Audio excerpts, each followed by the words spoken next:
উঠতি বয়সের মেয়েগুলার রুচি দেখলে বিশ্বাস করেন বমির লগে পায়খানা শুদ্ধ হয়ে পড়ে। এই টিনেজ মাইয়াগুলা তাদের থেকে একটু কম বয়সে, ধরেন 14, 15, 16, 17 পর্যন্ত, 18তে যায় একটু ম্যাচিউর হয়ে যায়। বয়ফ্রেন্ডগুলা দেখলে বাসের হেল্পারটি আছে না, বাসের হেল্পারের মতো দেখা যায়। এখন একদল লোক কইতে পারেন ভাই এটা ভালোবাসা, এরকম না ভাই, এটা ভালোবাসা না।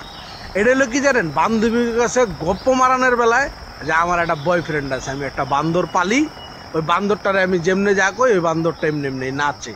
এই গপ্প মারানোর লেগে মনে করেন এই ধরনের পোলাবান পছন্দ করে। ওই পোলাবানের হোগা দিয়ে হলে প্যান্ট পরে জায়গা, কি ব্র্যান্ডের আন্ডারওয়্যার পরছে সেটা পর্যন্ত দেখা যায়। তাইলে শরীরে নাই কিছু, ওরা দেখতে বোঝা যায় যে ওই 2 টাকা ইনকাম করে না, ওই মা বাবার কাছ থেকে চায়া ভিক্ষা করে চলাফেরা করে।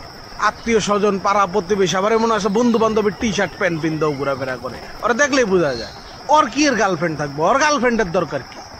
আর এই শরীরও কেমন রুচি, ওর মতো বয়ফ্রেন্ডকে লেগা পারলো। এই পোলা তো মনে করেন আর জীবনও কোনোদিন, ওই দিন এক রিক্সায় উঠা রিক্সাওয়ালার কাছে দিয়ে এক পোলারে দিয়ে এরকম মাপ চাইতেছে। রিক্সাওয়ালার আমি উঠে জিগেলাম, এই পোলা তোমার কাছে মাপ চাই কয়? মামা গার্লফ্রেন্ডের মিরপুর 1 নম্বরের থেকে উড়াইছে, উড়াই এখন আর এই পশিকার মোটর ঘুরাইয়া নিয়ে এসে ভাড়া হয়েছে 80 টাকা, ওর কাছে আছে 60 টাকা, ভাড়া 20 টাকা দিতে পারে না, এলে হাত জোর করে মাপ চাই কইতাছে যে মামা মাপ করে দাও। আমি কে আলায় ওর পকেটে 20 টাকা নেই, ওর প্রেম করা লাগবো, আর ওই শরীরও কেমন রুচি অল্লয়ে ঘুরবো। কথা বুঝে নাই, মানে খালি কোনো রকম থাকলেই হয়েছে একটা যে আমার একটা বয়ফ্রেন্ড আছে, সমাজে বন্ধু মহলে বান্ধবী মহলে কইতে পারলেই হয়েছে, বাস।